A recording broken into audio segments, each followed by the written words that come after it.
దేవునికి మహిమ కలుగును గాక. అందరికీ ప్రైజ్ ది లార్డ్. ఇది నా లేఖన భాగము. లూకాసు వార్త 4వ అధ్యాయము 7వ వచనం చదువుతున్నాను. కాబట్టి నీవు నాకు మ్రొక్కితివా, ఇదంతయు నీదగునని ఆయనతో చెప్పెను.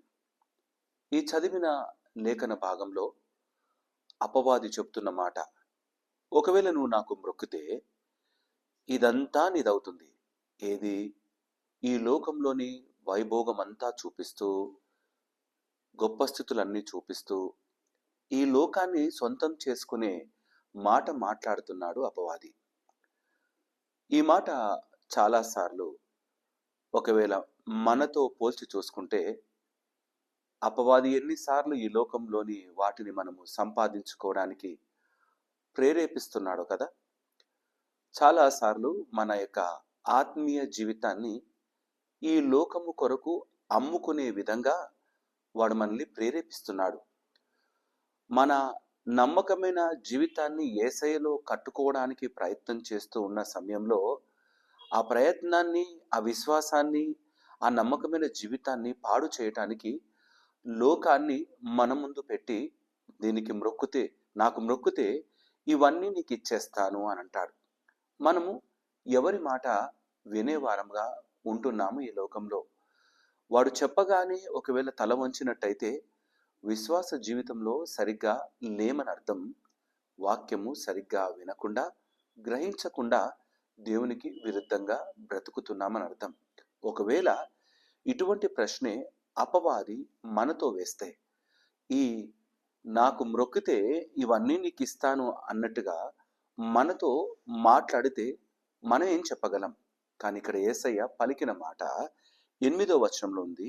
అందుకు యేసు, నీ దేవుడైన ప్రభువునకు మ్రొక్కి ఆయనను మాత్రమే సేవింపవలను.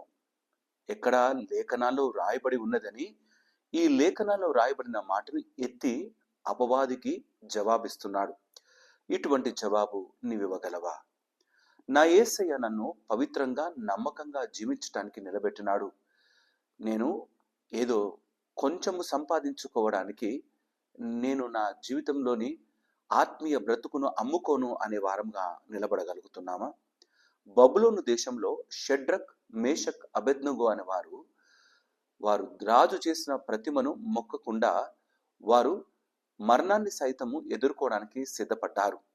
వారు దేవుణ్ణి మాత్రమే సేవించాలి అన్న మాటను కట్టుబడ్డ నిలబడినారు.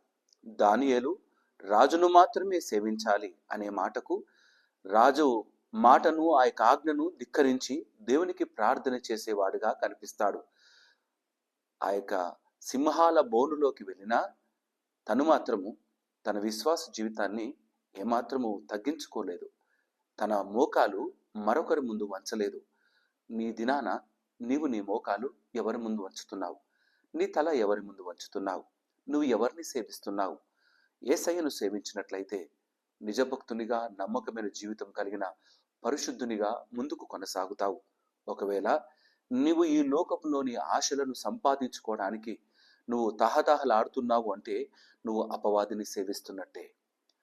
నువ్వు పేరుకు మాత్రమే క్రైస్తవుడవు, కానీ అపవాదికి తొత్తుగా, అపవాదికి బానిసగా మారినట్టు. బానిసత్వంలో నుండి బయటికి తీసుకొని రావడానికి యేసయ్య క్రయధనంగా తన ప్రాణాన్ని బలిగా అర్పించినాడు. ఈ మాటను మర్చిపోకు. ఎవరి ముందు తల వంచకు.